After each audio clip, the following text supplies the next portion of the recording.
I actually like XCN better in 2026 as opposed to 2025, fundamentally speaking, even though nothing I say is financial advice. Now, why is that? It's because even though multiple times, of course, throughout 2025, we saw moments of brilliance, and overall, it did way better last year than this year so far. But I'll talk about 25 cents later and what I think about that. But I first want to talk about the fundamentals when it comes to Onyx. Again, I'm not telling anyone to do anything though. However, I have to consider the testnet of their layer 1 blockchain is already basically up and running, but we have to wait for the mainnet. But the thing is this, when it comes to transactions and in terms of the fees, when it comes to that, keep in mind, on its layer 1 blockchain, XCN, it's going to be used again for that, right? The hypothetical transaction fees when it comes to XCN. So if they actually launch the mainnet and it becomes even somewhat a little bit popular or whatever, it just gives XCN more of a use case. So why not? I'm not going to be complaining about that. Granted though, in the grand scheme of things, does its layer 1 blockchain really need to exist? I mean, if I consider the competition like Stellar blockchain, or should I say this Stellar blockchain, probably not really, right? But you know what? Options, why not? That's the thing. That's the way you take a look at it. You know, it's like, for instance, there's many watch brands out there, right? But I like G-Shock the most. I like Casio. Do I really need more? No, I don't, but still, there's options. People do sometimes like options. So the Stellar blockchain, it's kind of like a G-Shock. You know, it's kind of like the Casio. It's kind of like, you know, SpongeBob when he presented the All Reliable, right? If anyone knows what I mean by that, like, it's from SpongeBob, basically. But Stellar is like the All Reliable. It's been proven, it's been tested, everyone kind of knows about it. But when it comes to this, it's kind of like something new. It's something a little bit different when it comes to Goliath. It's layer 1 blockchain. Does it really need to exist? Why not? That's my perspective. Now, when it comes to 25 cents, I get it. It's a little bit harder to believe as of right now because a lot of times people like to tell me, oh, you know, now there's a pullback. But the way you take a look at it is this. I'm not frustrated because, sure, it's around 35 times lower than that currently, but I saw how sentiments change pretty quickly. And I even saw that quite evidently when it comes to XCN just not too long ago, right? Before this pullback, the sentiment wasn't doing good, and then suddenly there was that change in sentiment again. Now there's a pullback. Now the sentiment's back to kind of where it was before, basically. But the thing is this when it comes to Onyx for me. It's an altcoin, right? So, of course, it's going to have these kind of drastic movements sometimes. It is what it is. But that type of hypothetical perceived movement, it's sometimes what people look for during an altcoin season because it's like, for instance, okay, XCN is around 35 times lower than 25 cents. I don't know if XLM is around 35 times lower than any point I could ever even logically think about if, let's say, there was an altcoin season during this cycle. So sometimes people do care about that aspect, right? I have some friends out there who exclusively believe in projects that have a more so lower market cap just because they look for that type of hypothetical movement. But personally for me, when I take a look at Onyx, I think that is kind of what sometimes separates it when it comes to Stellar. Because if we take a look at it, like Stellar is already pretty complete.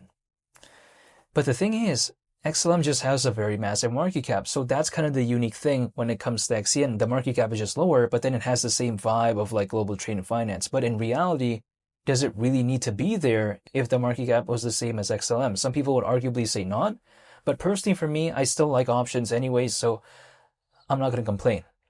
But I'm just saying, I don't think Onyx is reinventing the wheel, but I don't think it needs to anyways. It's not even under such stiff competition. Like, it's never going to overtake XLM, right?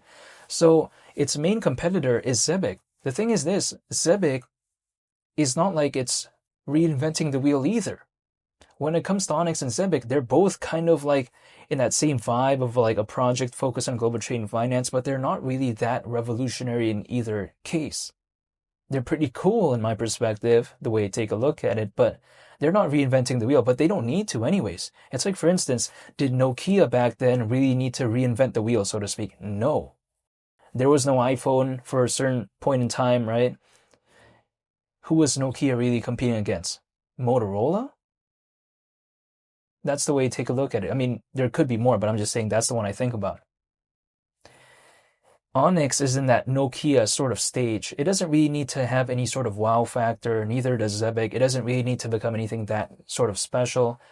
If it could just maintain its position, right? Because XCN, as of right now, of course, it's like a toss-up between that position, right, within the global trade and finance space in terms of popularity, or should I say number 5. It's within that number 4, number 5.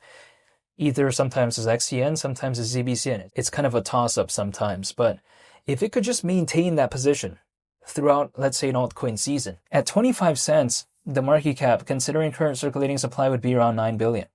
Keep in mind, ZBCN, some people out there think about 10 cents, right? But actually at 10 cents, market cap would be around 9.7 billion. So it's not like many people are even thinking about ZBCN greatly overtaking Onyx anyways, or Onyx greatly overtaking ZBCN, right? Like vice versa, basically. Like, no, like a lot of people do think that they're sort of like more or less somewhat the same. So Onyx doesn't really need to do anything that special in my perspective.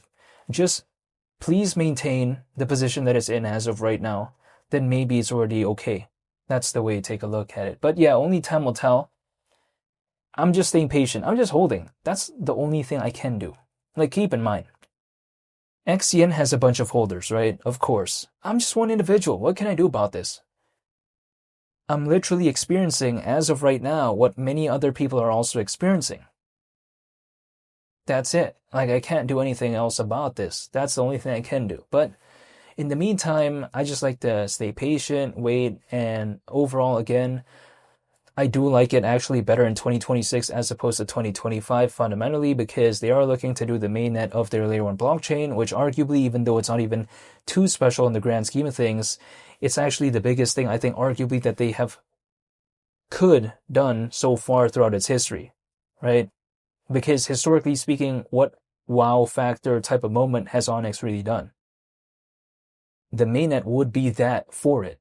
Not in the grand scheme of things, but it would be that for its current situation. So if it could do that, that'd be awesome, but only time will tell, which is why I like it better in 2026 as opposed to 2025, fundamentally speaking. It's because they're literally looking to do the thing that is the biggest, arguably, throughout its history. They're looking to do that this year, in Q1 of this year, right? The mainnet of their layer 1 blockchain. So yeah, that's why I like it better fundamentally this year as opposed to last year. But this is just my perspective. I'm just waiting as of right now, and I guess that's pretty much about it. So I want to say thank you for watching, and I hope you all have a very nice day, and feel free to subscribe if you enjoyed this video. I greatly appreciate it, and feel free to leave a like as well. I greatly appreciate that too. It's Winnie the Captain, and I'll see y'all on the next video. I'm out. Peace. Bye.